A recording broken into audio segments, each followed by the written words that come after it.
Olá, bom dia, tudo bom? Como é que vai?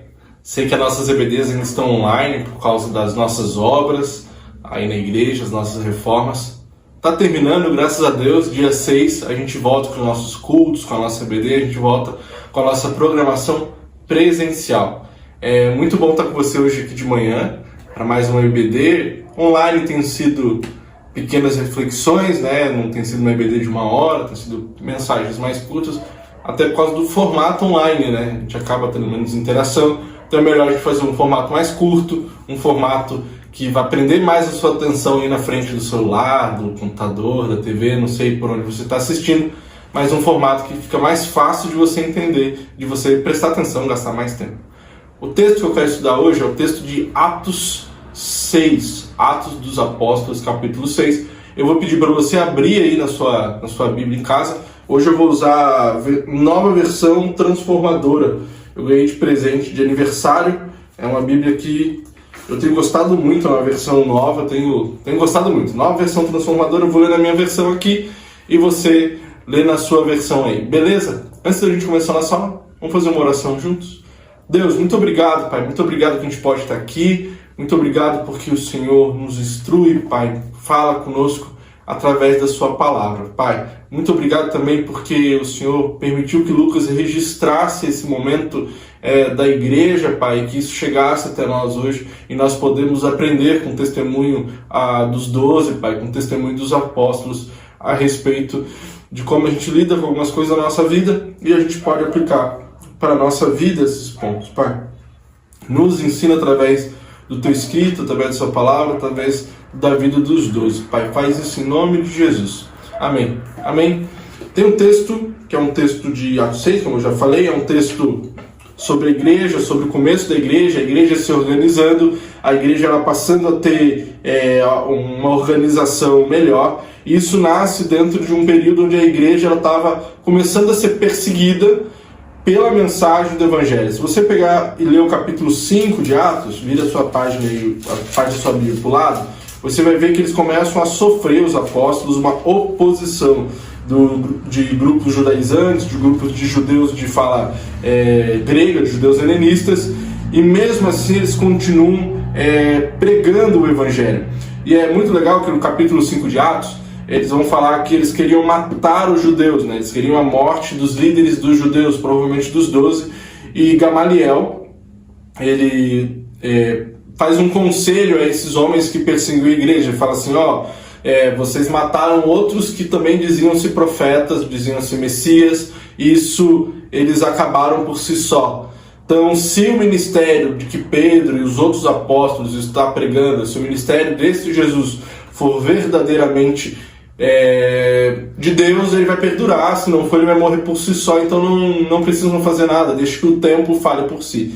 E no versículo 41 e 42 de Atos 5 vai dizer que todos os dias no templo, de casa em casa, continuavam a ensinar e anunciar Jesus Cristo. Ou seja, o ministério não morreu, pelo contrário, ele só crescia e aumentava. E com o crescimento do ministério dos apóstolos, com o ministério apostólico, nasce também algumas demandas, que eu vou chamar hoje de demandas administrativas, de demandas de dia a dia de igreja, dia a dia daquela época para aquele povo. Surgiram algumas demandas e isso gera um momento de crise. Eles têm um momento de crise na igreja, que é o texto que a gente vai estudar hoje. Ele é um texto bem pequeno, a gente vai ler um parágrafo, mas a gente vai ver duas atitudes dos apóstolos para aquele momento de crise, que podem servir também para os nossos momentos de crise na nossa vida, no nosso dia a dia, que também servem para a nossa caminhada cristã. Beleza? Vamos ler aqui.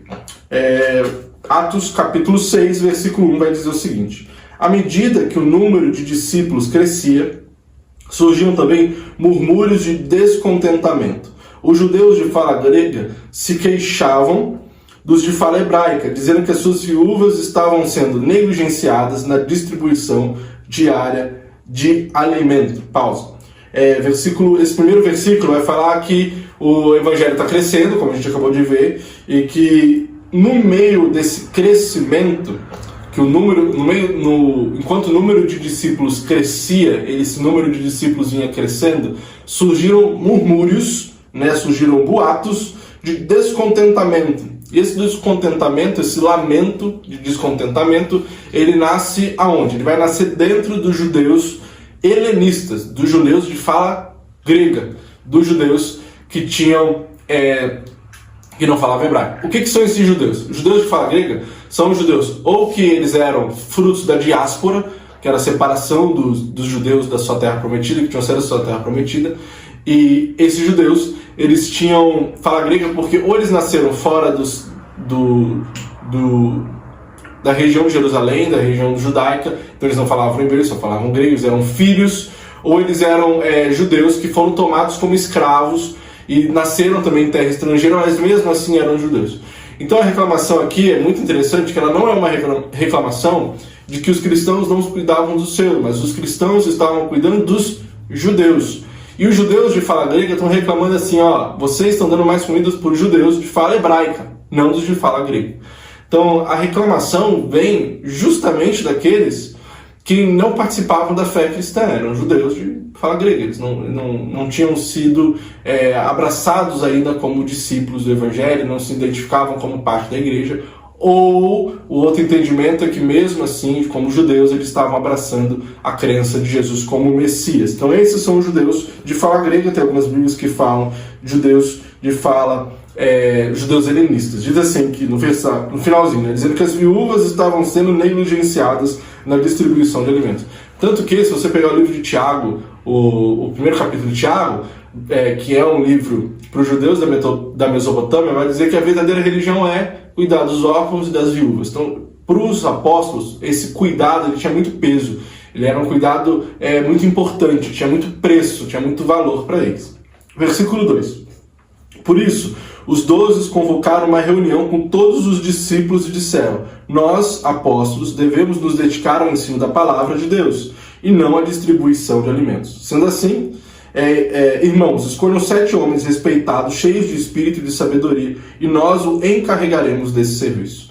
E aqui tem a primeira atitude dos apóstolos, a gente já vai falar dela, mas é a primeira atitude dos apóstolos que serve pra gente nos nossos momentos de crise, tá? Quando a gente vai crescendo, serve para os nossos momentos de crise. Antes disso, vai falar assim que os 12 convocaram uma reunião. Os 12, quem eram os 12? Eram os apóstolos escolhidos por Jesus, mais Matias. Não há indícios, até porque Paulo se converte depois disso, então não há indícios que Paulo participou dessa reunião. Essa reunião era dos 12, né? Era a reunião dos apóstolos, mais o apóstolo que entrou no lugar de Judas, né? Depois da traição. Então eles eram a cabeça da igreja, que lideravam a igreja naquela época. Vai dizer que eles convocam a reunião com todos os discípulos. Mas é engraçado ver aqui que eles convocam a reunião com todos os discípulos, com todos os seguidores de Jesus, e eles propõem uma escolha. Eles não escolhem, eles propõem. Eles falam assim: vocês, discípulos, escolham e nós passaremos essa batuta. Então eles colocam a escolha dos 7 nas mãos dos próprios discípulos. Então os discípulos tiveram o poder de escolher os 7 homens que iriam comandar essas funções. Quais funções? As funções de alimentar os órfãos, as viúvas, as funções de cuidar da mesa. Eles iriam cuidar da mesa. Tem algumas versões que falam que eles cuidavam da mesa. Então, o que significa o trabalho deles ali? O trabalho desses 7 não seria somente servir alimento para as viúvas, os órfãos, mas seriam trabalhos administrativos. Então, cresceram, ficou grande, eles tinham que cuidar da mesa, das finanças e de outros fatores importantes e pertinentes para a igreja daquela época, e tinha um valor para a igreja daquela época, enquanto os 12, Pedro e companhia, iam se ater ao ministério da palavra. Então a primeira coisa que os 12 fazem, a primeira atitude que eles têm dos 12, que serve para nós como direcional para a nossa vida cristã, eles abriram mão das distrações. E quais eram as distrações deles? Era essa parte administrativa. Eu vou só abrir meu caderninho aqui de anotações, porque eu esqueci. Eles vão abrir mão dessas distrações, essas coisas que tiravam eles do foco. Qual era o foco? Era o ministério da palavra, que era o servir à mesa. Independente disso, a gente tem que lembrar que o serviço de servir as viúvas, de cuidar, é um serviço muito importante e muito caro. Tanto como eu falei, Tiago lembra disso em Tiago 1, se não me engano, no versículo 17, vai dizer, né, que a verdadeira religião é cuidar dos órfãos e das viúvas, né? Vem uma pergunta, né, pra gente pensar. Você já fez uma prova, ou prestou um vestibular, ou fez um concurso público e tinha alguém com uma caneta, deixa eu ver se tem alguma caneta por aqui, desse tipo não tem, mas com aquelas canetas que fica apertando e fica fazendo barulho, né, incomodando, é uma distração. Você já tentou estudar ou fazer alguma coisa num lugar muito barulhento, com muita gente conversando, com muita gente falando, ó, você não consegue, são distrações. Eu falo por mim, eu tenho muita dificuldade, Benjamin, eu tenho muita dificuldade de me manter focado, eu sou muito fácil levado ao desfoque, né? Eu consigo, passou uma borboleta, eu já fico desfocado, e é uma luta diária. Então quando eu me sinto distraído, eu abro mão das minhas distrações, eu começo a bloquear coisas, eu começo a fechar e criar métodos para que eu mantenha o foco, eu mantenha o alvo.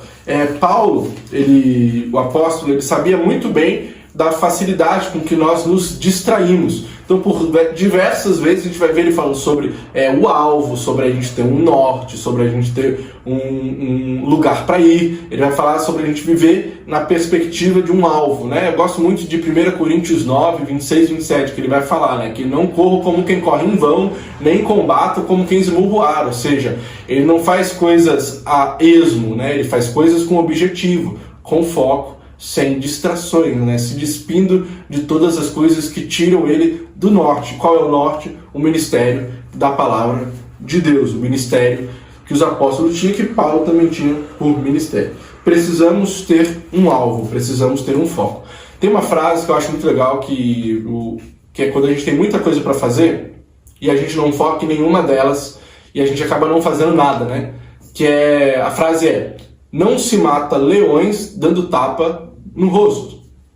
A gente precisa entender que a nossa caminhada cristã é mais ou menos isso. A gente não mata leões dando tapas no rosto. A gente foca, resolve um assunto, encerra com essas distrações. A gente faz as coisas com foco, com objetivo, com norte, porque isso é importante para a nossa caminhada cristã. A gente abrir mão das nossas distrações, a gente abrir mão daquilo que tira a gente do foco, que é o ministério da palavra. O Pedro, Pedro, os 12, e registrado por Lucas aqui no capítulo 6 de Atos, é exatamente isso. Então eles sabiam que a importância da caminhada cristã dos 12 era o ministério, que daqui a pouco eles vão falar que é orações e palavra, é o ministério da palavra de Jesus Cristo. Então eles chamaram os discípulos e falaram assim, escolham vocês, homens, que cumpram as funções relacionadas à parte administrativa, e nós vamos pregar o evangelho, nós vamos fazer aquilo que importa, aquilo que para nós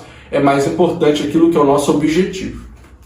A segunda atitude que eles fazem é a atitude no versículo 4, que vai dizer assim: então nós nos dedicaremos à oração e ao ensino da palavra. Oração e palavra. Aqui são os dois pilares da fé cristã que realmente importam. São os pilares da nossa fé cristã.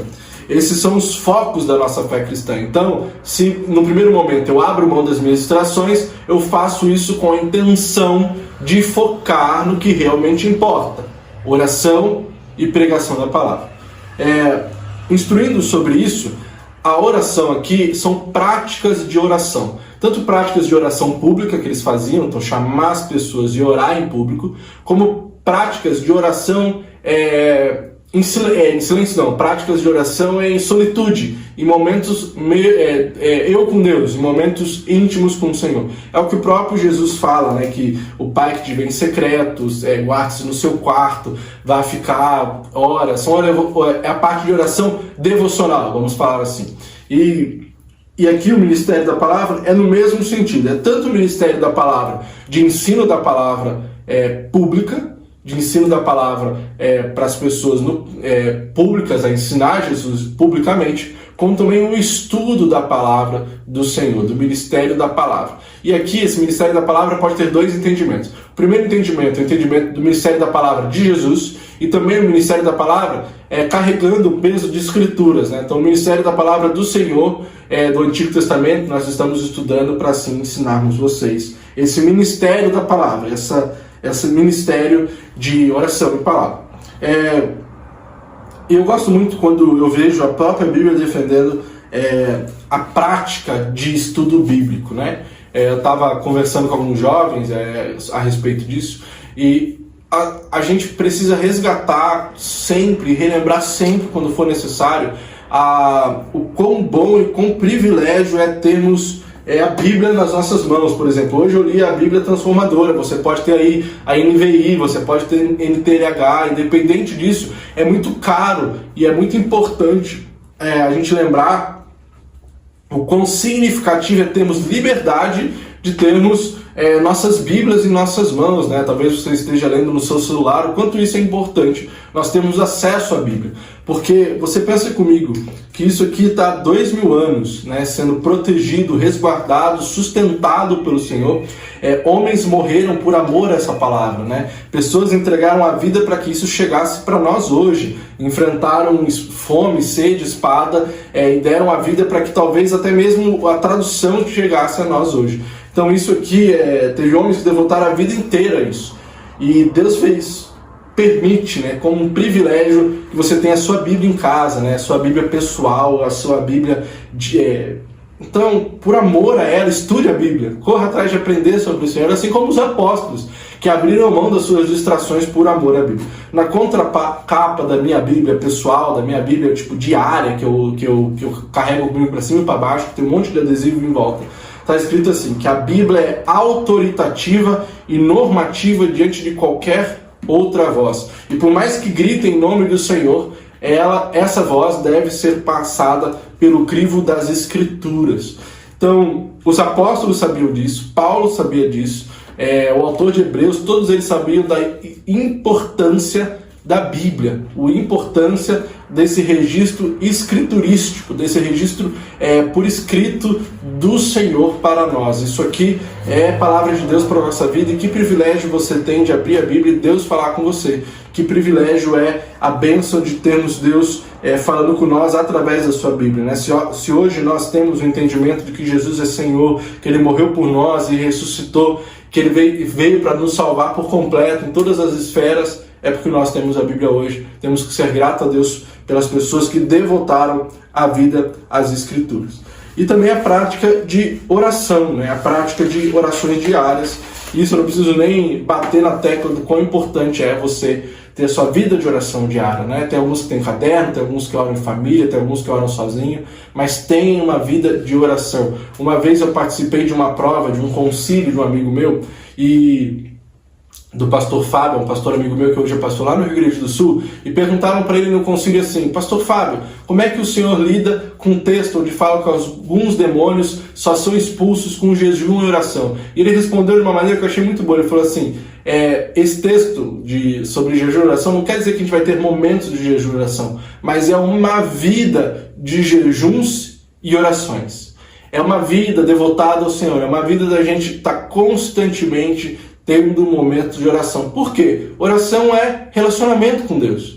Então, quando a gente se relaciona com um amigo, os relacionamentos são intencionais. Então, intencionalmente, vá e converse com o Senhor. Ore, fale com Deus, converse com o Pai. Uma vez eu ouvi uma pergunta no Instagram de um pastor, e eu achei muito legal a forma como ele respondeu. Perguntaram assim para ele: o que eu faço quando eu não estou com vontade de ler a Bíblia e orar? Ele respondeu assim: sabe o que você faz? Você lê a Bíblia e ora. A gente às vezes faz as coisas só quando a gente quer, só quando a gente tem interesse. Mas de vez em quando nós precisamos abrir mão das nossas distrações e fazer por obrigação, por disciplina, por intencionalidade. Fazer até que a gente tome gosto. Fazer até até o momento onde a gente tenha desejo, amor. E quanto mais você faz, mais você quer saber, mais você quer fazer, porque Deus tem falado ao seu coração. Aiden Tozer, que é um escritor que eu gosto muito, norte-americano, ele fala assim, qual é mais importante? Oração ou palavra? Não tem mais importante, porque pode um pássaro voar só com uma das suas asas? Não pode. Então oração e palavra, elas caminham juntos, é uma vida de oração, é uma vida de palavra. E é muito engraçado que na caminhada cristã, nós agimos assim, agora só nos resta orar, só nos resta pedir pelo que o Senhor... Não deveria ser a primeira coisa, e a gente deixa por último, né? Deveria ser a primeira coisa. Começa com oração, talvez no final o resultado seja outro. Começa colocando sua vida diante do Senhor, e talvez o resultado seja outro. Começa colocando seu coração diante das Escrituras, e o resultado talvez seja outro. E eu te pergunto, como é que está a sua vida de oração? Como é que está a sua vida com o Senhor? Continuando o texto, ele diz assim, a ideia agradou a todos, escolheram Estevão, homem cheio de fé e do Espírito Santo, e também Filipe, Prócopo, Nicador, Timão, Parmenas e Nicolau de Antioquia, que antes havia se convertido ao judaísmo. Esses 7 foram apresentados aos apóstolos, que oraram por eles e lhes impuseram as mãos. Assim, a mensagem de Deus continuou a se espalhar, o número de discípulos se multiplicaram em Jerusalém e muitos sacerdotes também se converteram. Alguns pontos. Primeiro ponto. O ministério de se livrar das distrações e focar nas orações e palavras era dos apóstolos. Mas os 7 não deixaram de ter uma vida pautada por orações e palavras, porque o texto vai dizer que eles escolheram homens de bons testemunhos, convertidos, e no caso de Estevão, ele era ainda cheio do Espírito.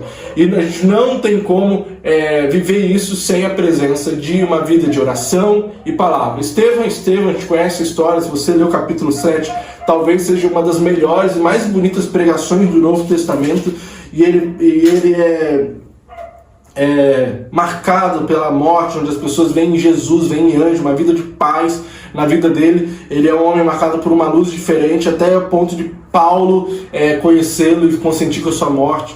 Isso eu tenho certeza que impactou de certa forma ele. E Filipe, logo em sequência, né, você vai falar lá que versículo 9, né? Estevão, que era um homem cheio do Espírito, e também Filipe. Filipe, ele foi transladado, ele foi transportado para junto do eunuco, capítulo 8 de Atos, para que ele batizasse e falasse de Jesus para o eunuco. Então, assim, eles eram homens que, mesmo vivendo no serviço ao Senhor, num serviço prático, ainda assim, eles eram homens que não negligenciavam sua vida de oração, sua vida de palavra, não negligenciavam a mensagem do Evangelho.